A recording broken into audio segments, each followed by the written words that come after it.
A paz do Senhor a todos, bom dia. Hoje nós estamos iniciando a nossa quarta aula. Hoje nós vamos falar um pouco sobre como treinar uma boa equipe. O sonho de qualquer líder é ter uma equipe capaz e apaixonada por Deus e por sua obra.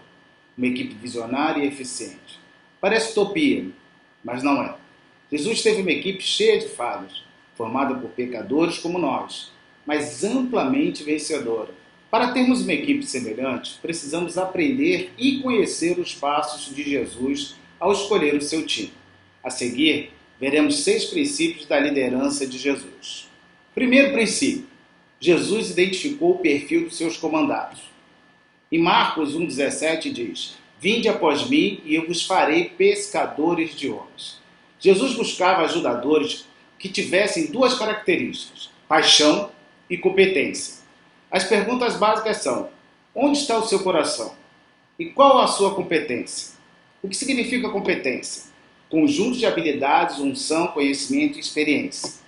Paixão ou coração é o caráter, a intenção, o compromisso e os valores pessoais.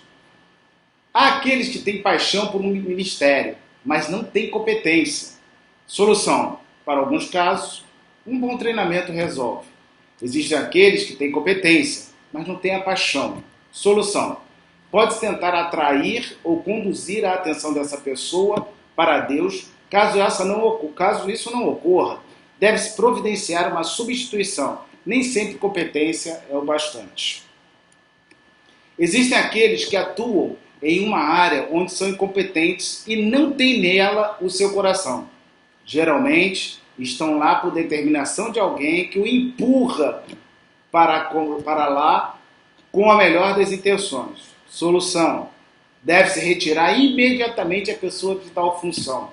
Estudar melhor suas competências, avaliar sua paixão e remanejá-la para onde ela possa servir melhor. Segundo princípio: Jesus selecionou algumas pessoas. Naqueles dias retirou-se para o monte a fim de orar e passou a noite em oração. E quando amanheceu, chamou os seus discípulos e escolheu 12 dentre eles. Lucas, capítulo 6, versículo 12. Primeiro, Jesus buscou direção de Deus na escolha da sua equipe e não há outro meio de sermos bem-sucedidos nesta tarefa. Segundo, Jesus se dedicou pessoalmente ao processo de escolha. Conviveu com os discípulos, andou com eles, conheceu os seus anseios. Terceiro, Jesus escolheu aqueles que tinham uma ocupação. Estar ocupado significa se envolver naquilo a que se propõe, ou seja, dedicar o tempo, a vida, a alma. Terceiro princípio: Jesus capacitou os escolhidos. Deus não escolhe os capacitados, Ele capacita os escolhidos. No reino de Deus, capacitação é primordial. Então começou a ensinar os seus discípulos. Fala em Marcos: o Espírito Santo foi enviado para ensinar todas as coisas. A capacitação é um ato intencional de fornecer meios de aprendizagem que, invariavelmente, produz mudança comportamental. Treinar uma pessoa pode ser trabalho difícil, mas é fundamental para que o ministério não pereça. Quarto princípio: Jesus deu o direcionamento.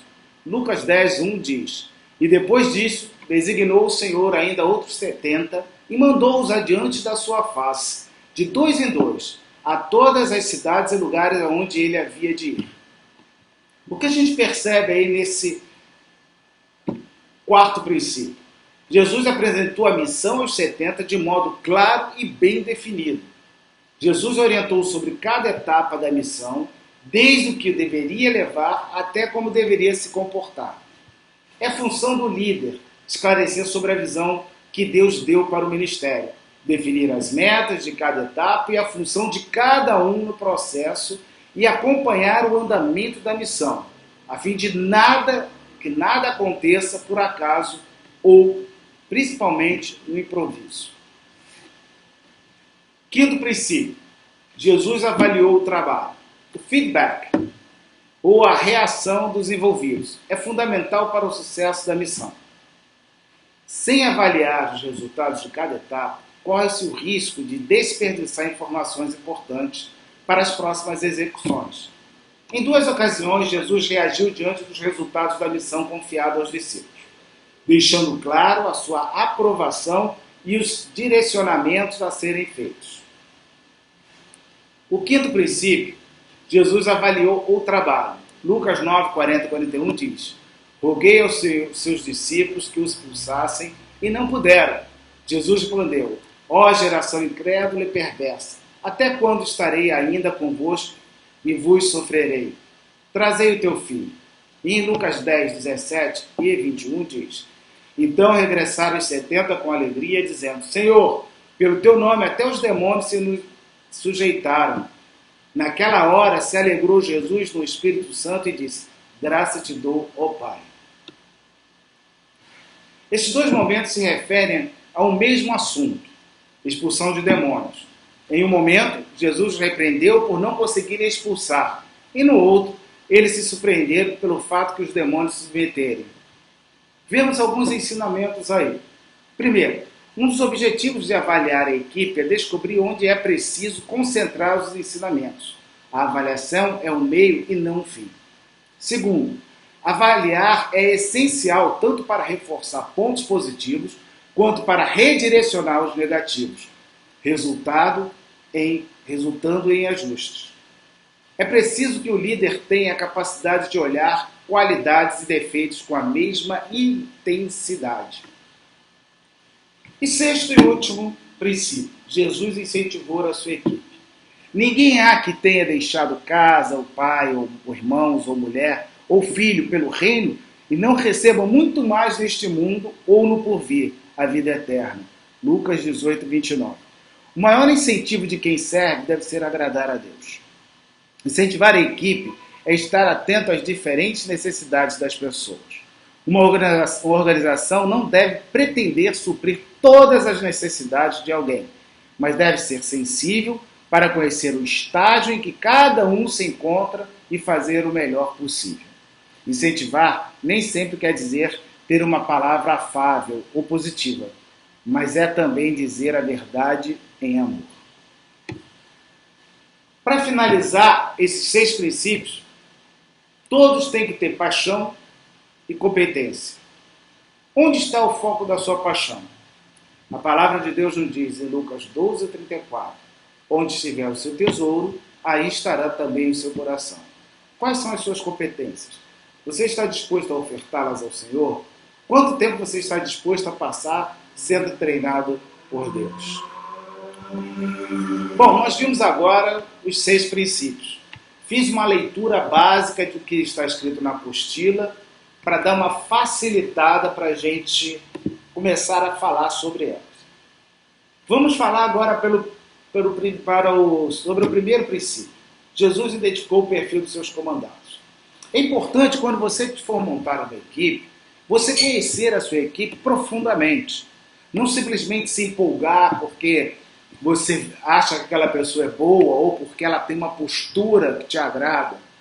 Você precisa conhecer profundamente o perfil de cada um para verificar se ele tem a paixão necessária para fazer a obra e também a competência.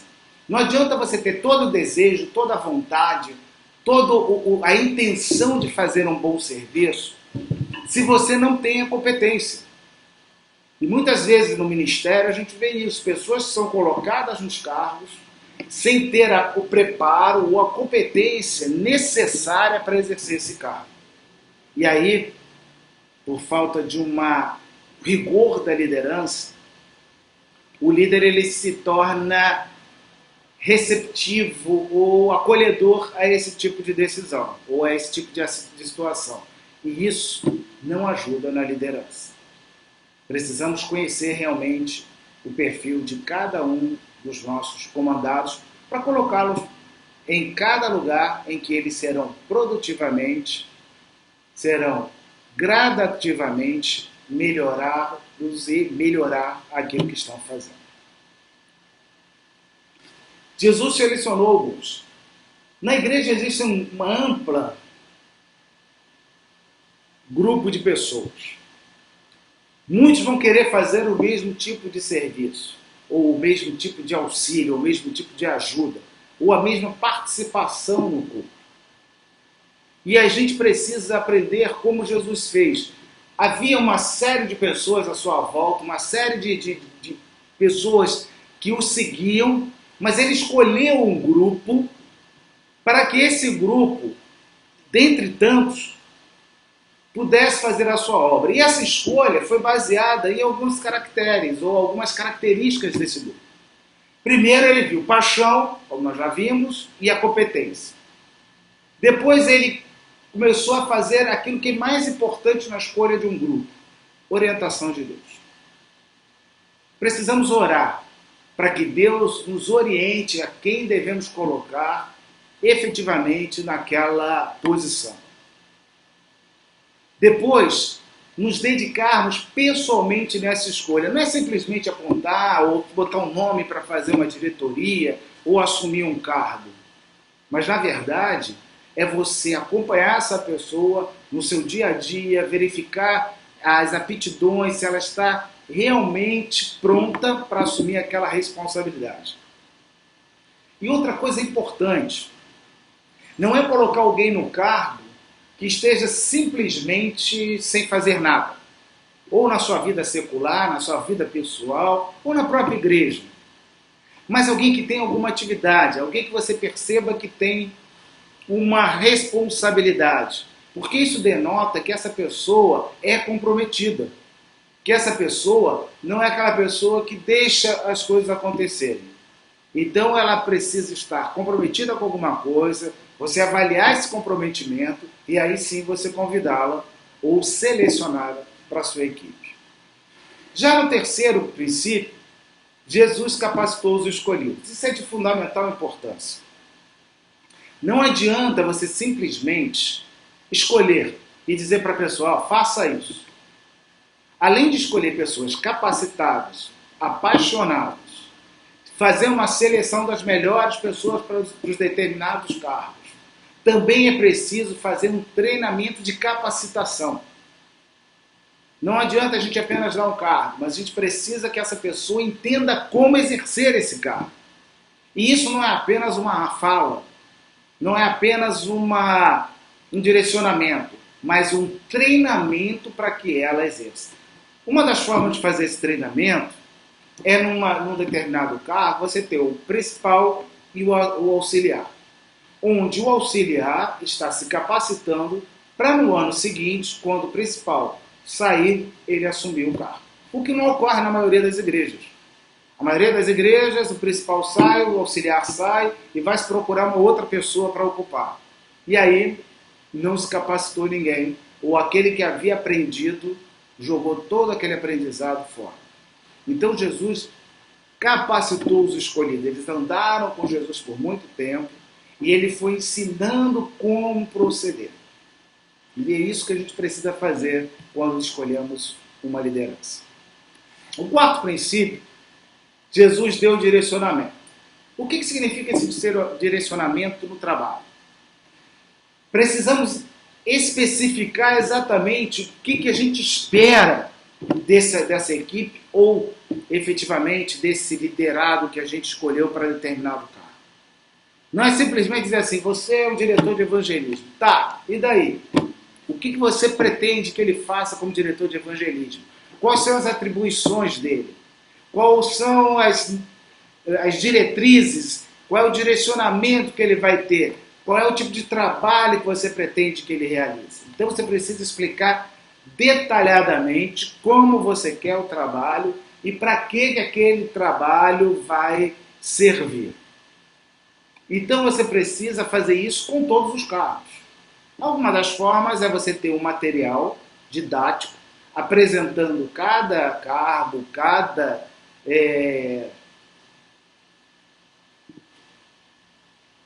cargo ou atribuição que a pessoa vai ter na igreja.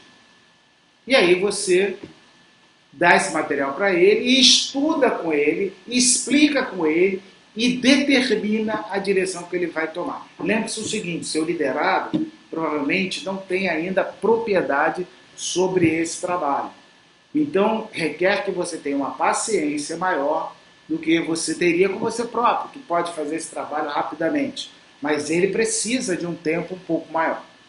Então você precisa ensiná-lo, acompanhá-lo, até que ele possa caminhar sozinho. O quinto princípio, que é fundamental, Jesus avaliou o trabalho. O que é necessário nessa parte? Primeiro, fazer o feedback. Precisamos ter um planejamento a curto, médio e longo prazo. E a cada prazo cumprido, precisamos avaliar se esse trabalho alcançou o seu objetivo. E se ele não alcançou, por que alcançou? Ou se ele alcançou além do seu objetivo, precisamos olhar para reavaliar quais são os nossos parâmetros de escolha. Então aí a gente precisa verificar o seguinte. Primeiro, alcancei o objetivo? Se alcancei, ok. Se ultrapassei o objetivo, esse objetivo precisa ser avaliado e repotencializado. Não alcancei o objetivo. Tudo bem, não quer dizer que você tenha falhado. Talvez você tenha colocado um objetivo muito acima da capacidade, da realidade do trabalho que vocês precisavam realizar. E aí você reavalia esse objetivo e coloca ele dentro de uma realidade. Segundo aspecto da avaliação, avaliar a pessoa que você colocou.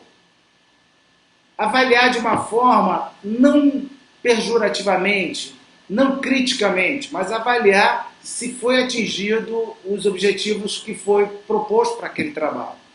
Se não, avaliar essa pessoa por que não alcançou, se é uma coisa que precisa ser mais trabalhada, se ela realmente tem a capacidade para fazer esse trabalho, ou se simplesmente precisamos trocar essa pessoa por uma outra pessoa que tenha o perfil mais adequado. Então é importante essa avaliação e provavelmente essa avaliação vai fazer com que você tenha o sucesso necessário em qualquer trabalho que você realize. Então esse princípio é um dos princípios mais importantes e menos usados na nossa liderança, que é avaliar o trabalho. E para isso você precisa ter prazos. Sem prazo não tem como avaliar. E o último, e não menos importante, incentivar a sua equipe. Não é porque que você avaliou e a equipe não atingiu os seus objetivos que você não vai avaliar. Você tem que incentivar a sua equipe, você tem que potencializar, você tem que olhar o lado positivo de cada serviço realizado, de cada trabalho realizado, de cada caminho que as pessoas escolheram e incentivá-lo, mesmo que não seja parecido ou não seja exatamente como você faria. Lembre-se que cada pessoa tem o seu próprio universo, tem a sua própria forma de ser e de agir. Então, se o objetivo no final foi alcançado, mesmo que não tenha sido da forma que você faria, é importante incentivar. E aqueles que não alcançaram, é importante também ser incentivado a alcançar os objetivos. Às vezes não é porque ele não é competente, às vezes não é porque ele não tem paixão, ele simplesmente não conseguiu por outros motivos que podem ser tratados, consertados e fazer com que ele chegue ao objetivo. Então, de qualquer forma, a equipe precisa ser incentivada. Então, para nós encerrarmos essa aula, eu sei que fica diferente de uma aula pessoal, uma aula onde a gente tem o acesso e é o feedback, e eu sinto falta disso, eu sei que vocês sentem, mas nesse momento, nessa quarta aula, eu queria deixar para vocês essa reflexão sobre liderança. Como treinar uma boa equipe? Primeiro, você precisa que toda a tua equipe tenha paixão e competência, começando por você. Você precisa fazer uma obra que você seja apaixonado. E segundo, que você esteja preparado para fazer. Muitas vezes a gente está estudando ou termina algum curso e acha que já está pronto. E isso é um engano. O mundo, ele é continuamente evoluído ou em evolução. E a gente precisa, independente da área que a gente esteja atuando ou independente do grupo que nós estejamos trabalhando, nós precisamos estar evoluindo. E competência é isso, é buscar cada vez mais o aprimoramento para fazer a melhor trabalho ou fazer a melhor obra daquilo que a gente se propôs a fazer. E aí eu queria que vocês fizesse essa pergunta, porque eu já fiz antes e vou repetir. Onde está o foco da sua paixão? O que você está fazendo? Está te agradando? O que você está trabalhando com a sua liderança, na liderança, com a sua equipe, é aquilo que te motiva? Como é que você vê isso? Quando você tem que ir para encontrá-los, você sair de um lugar para encontrá-los, você se sente motivado, se sente alegre, você se sente eufórico de ir até eles e buscar fazer esse trabalho? Se você não está assim, comece a avaliar esse trabalho. Talvez você não esteja no lugar certo. Talvez a sua equipe não seja a equipe certa. Então, para treinar uma boa equipe, precisamos ser igual a Jesus. Apaixonado pelo que estava fazendo. A ponto de entregar a sua própria carne na cruz. Para trazer todo o significado da sua paixão, daquilo que ele estava fazendo. Então, pense nisso. Porque aonde tiver o seu tesouro, aí estará o seu coração. Qual é a coisa mais importante para você? Dentro da obra de Deus. E aí você vai ter essa resposta. Obrigado, Deus abençoe a todos vocês. Até uma próxima aula.